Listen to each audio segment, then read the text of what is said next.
All right, y'all, we've had the old switcheroo hit us. It happened. Look, for the longest time now, for, at least... Why do I always have to curse and demonetize my own YouTube videos? Anyway, please, support the show on Patreon. This new policy from YouTube is killing us. Okay. The old switcheroo happened here. I've been saying for months now that DeSantis is either in the lead in the 2024 Republican primary, even though he hasn't announced yet, or if he's not in the lead, it's like dead tied with Trump. Well, I gotta say, man, the evidence now says that is not true anymore. Now, this is how you know that, I hope you guys trust me, because again, what I'm doing, I'm just going based on the evidence and the facts. And so that's my job, is to give you the evidence and the facts first, and then give you my take. So before the evidence was saying it's DeSantis, now the evidence is saying we're back to Trump. We're back to Trump. So why is that? That's the question. I'll get into the specifics in a second here, but, well, there's a number of reasons why it could be, right? I mean, he recently flexed some muscle when he backed Kevin McCarthy, and then McCarthy won the speakership in the House. Now, it wasn't actually because of his endorsement that McCarthy won, because there were still, like, multiple rounds of voting before McCarthy ended up winning, so it was more about the deal they made behind the scenes with Gates and Boebert and all them. But the public perception could have been, oh, no, it was because of Trump that McCarthy got through. So that may have helped him. The other thing which I really think helped him, and I don't know if the timeline on this works out, but it's possible that this helped him, is he came out in no uncertain terms and said, hey, Republicans, don't cut a penny from Social Security or Medicare. So that's the return of, keep it real, that's the return of normie Trump, who actually had his finger on the pulse a little bit, like he did back in 2016 when he said, like, I'm not going to outsource your jobs. And this was him, I'm not going to catch your Social Security and Medicare, nobody should. And that's like, I haven't seen this version of Trump in years. Because he became the Fox News grandpa, and then he became like the Newsmax grandpa, and then he became the QAnon grandpa and the Pizzagate grandpa, and he's over there siloed on Truth Social, and he's getting more insane by the day. But this was the first little flash that, oh my God, he's still got some of the old magic. And now it's helping him. So the new poll, Trump beats DeSantis, Pence, Haley, Rubio, and Cruz combined for the GOP primary. Uh-oh, SpaghettiOs, y'all. A new poll out this week shows former President Donald Trump with more support than several of his next closest possible 2024 GOP primary opponents combined, including Florida Governor Ron DeSantis. Trump beat the competition in a hypothetical 8-way primary in the latest Harvard-Capps-Harris poll of Republican voters reported by The Hill this week, with 48% of Republican respondents calling Trump their first choice to be the GOP nominee. 48%. That's way up from what it was. He finished with more than the combined individual preferences for DeSantis, who was all the way down at 28%, so 20 points down, Mike Pence at 7%, Marco Rubio at 3%, and Nikki Haley at 3%, and Ted Cruz at 1%. Wow, what a fall from grace for Ted Cruz. Because remember, he finished second to Trump in 2016. That's 20% more than his next closest competitor, DeSantis. He also boasted a 10-point lead over DeSantis in a hypothetical head-to-head primary matchup, 10-point lead head-to-head. And 5-point lead over Biden in a general election rematch. Oh! Now, to be fair on the Biden one, that is an outlier poll.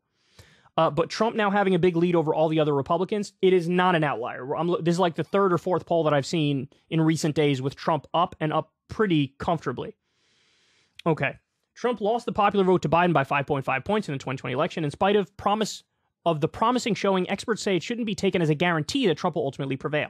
So, look. That point I agree with as well. So many things can happen between now and when the election is, and Trump has shown us in the recent past he can absolutely implode, and so that's always on the table now. It's not Teflon Don anymore. He's shown signs of weakness. There were moments of him being Charmin Don and not Teflon Don, but you got to keep it real. Numbers are numbers. Facts are facts. Stella got his groove back, and he surged back into the lead. Now, again, you can debate and disagree as to why that is, like what exactly was the thing that made him surge to the top again. But one of the most important points, man, and this cannot be overstated, is that there's going to be at least like 8 other Republicans running. Okay, that's like the only way to guarantee that our big wet boy wins again in the primary. That's the only way to guarantee it. Because if you have DeSantis, Pence, Cruz, Nikki Haley, John Bolton, all these other freaks getting in, well, they're going to split the anti-Trump Republicans, the ones who are sort of over his shtick. And so it's just a math problem at that point. There's only one Trump, And if there's 8 I'm not Trump candidates, what do you think is going to happen? What do you think is going to happen? So really, look, if the Republican Party was serious, if they really wanted to get it together, they got to have a meeting behind the scenes. You have to get all of their donors, and you have to get all of the candidates who want to run. You get them in one room, you sit down, and you iron out everything. Look, who's the best chance to take him down? Keep it real. It's DeSantis. Okay, so you got to have DeSantis, and then DeSantis can look at Nikki Haley, who desperately wants to be president, and say, what position do you want? You want VP? You want to be Secretary of State? What is it? What is it? Let's make deals here. You know, you look at Mike Pence and say, hey, man, what position would you like in my administration? I'll give you whatever position you want. So what you do is you iron out all the details, and then you have just Trump versus DeSantis. And then in that scenario, you have a real dogfight on your hands. And in my estimation, at this point in time, you have a coin flip, right? Because I would bet more on in the long run on DeSantis than Trump, because I think DeSantis has better political instincts and he's more sane. But if you're not going to have a head-to-head with Trump and DeSantis, Trump is definitely the favorite. Definitely the favorite. So really the question is, can the Republican Party get their stuff together? Notice I didn't curse. Get their stuff together so they could be like the Democratic Party was in 2020. Because we all remember what happened, and man, it hurts. Oh, it hurts when you think about it. It really does. You know, it was like a day before Super Tuesday, a day before like a whole bunch of votes, and you had Beto O'Rourke, Amy Klobuchar, Mayor Pete. You had like 3 or 4 candidates who were kind of big name candidates. They all dropped out at the same time. They all endorsed Biden, and that was them shoving the knife into Bernie's back and twisting it. Because if they didn't do that, Bernie almost certainly would have went on to win.